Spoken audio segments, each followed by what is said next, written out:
Salut tout le monde, c'est Martin. Aujourd'hui on se retrouve pour une recette autour de la Copa Aoste professionnelle, une charcuterie séchée, typique, au goût franc et intense, fabriquée en France dans l'Isère.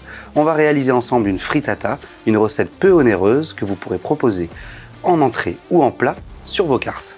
Pour la frittata, on va avoir besoin d'oignons, de poivrons, d'ail, des œufs, la Copa bien évidemment, un peu de roquette, du basilic, du pecorino. On va commencer par tailler nos légumes.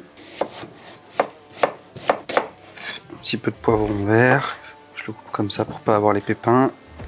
Un petit peu de poivron rouge. Et on va aussi les couper finement. On coupe notre Copa. Voilà, il s'agit d'être généreux en Copa. C'est vraiment le produit phare de notre frittata.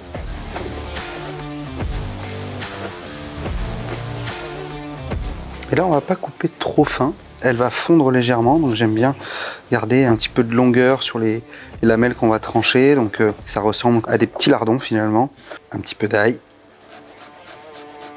On va pouvoir passer à la cuisson. On va commencer par la Copa. On va ajouter les poivrons.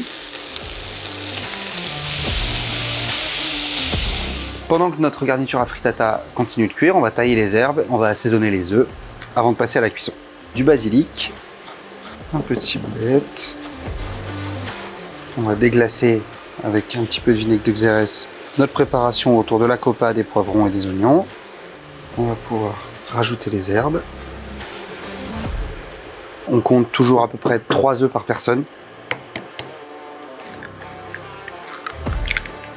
On va assaisonner nos œufs avec un petit peu de sel et un petit peu de pecorino.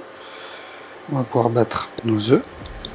Et l'astuce justement dans cette recette, c'est de pas trop les battre pour avoir encore un petit peu quelques petits morceaux de blanc ou quelques petits morceaux de jaune dans votre frittata. C'est plus agréable que d'avoir, je trouve, un appareil trop lisse. Et avant d'enfourner au four, on va juste démarrer un tout petit peu la cuisson dans la petite cocotte. C'est aussi pour bien mélanger et bien répartir la garniture.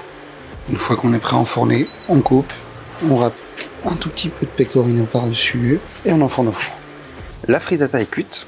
On va juste disposer un petit peu de salade, quelques petits copeaux de pecorino. Et voilà comment on a réalisé une frittata à la Copa Aoste professionnelle.